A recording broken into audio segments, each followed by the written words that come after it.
6:12 right now. Students have been excited to get back in the classroom in person this school year, but there's a local kindergarten student with Down syndrome, and that has been a big change for her. Yeah, and her mom says she's doing everything she can to make sure her daughter is getting the proper care in school. Something she says is falling short, though. WMAR2 News' Aaron McPherson puts that story in focus for us this morning. Good morning, Aaron.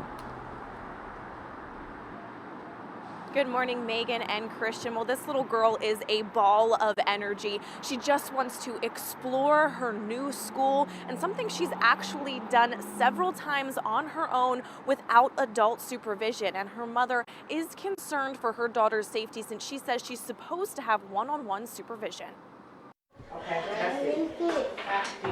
6-year-old Sage Timmons is getting ready for another day of kindergarten at Mount Washington Elementary. This is her first year in a big girl school. Before this, it was daycare. Dry your hands, big girl. Public school is a lot different. The ratio of students to staff and the size of the building. It's this new place, and so it's just a child being a child, but it's a child with a learning disability who doesn't quite understand. She sees stairs that we're telling her that she can't go up. She can't go around this corner. She can't go over to the next classroom. And she's just like, well, why? It's there. Sage has Down syndrome. Her mom, Shantae Timmons, made sure her daughter had an individualized education plan at school. The legal document details personalized learning needs and goals for each student. The things in her IEP just are not being met. Sage's IEP has speech therapy, occupational therapy, special education, and she's supposed to have a staff member with her at all times.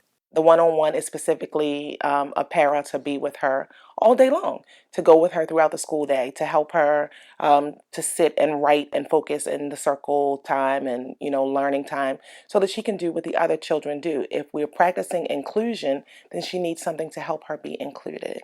Since the beginning of the school year, she's wandered off on her own several times. These are some of Sage's daily reports showing several what they call elopements, including 11 in one day. The very first day, she was out on the playground and she completely walked away. No one saw this child. And she got past the office up to the 3rd floor and was just wandering around, roaming around. If she gets hurt, the only thing that they can offer me is an apology. And that's not good enough.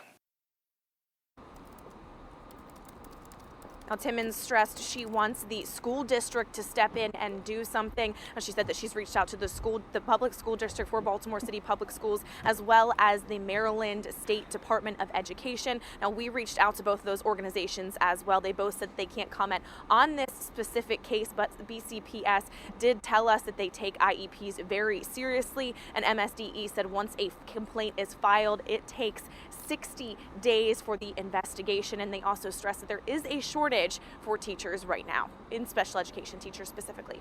For now, we're live here in Baltimore. Aaron McPherson, WMAR 2 News.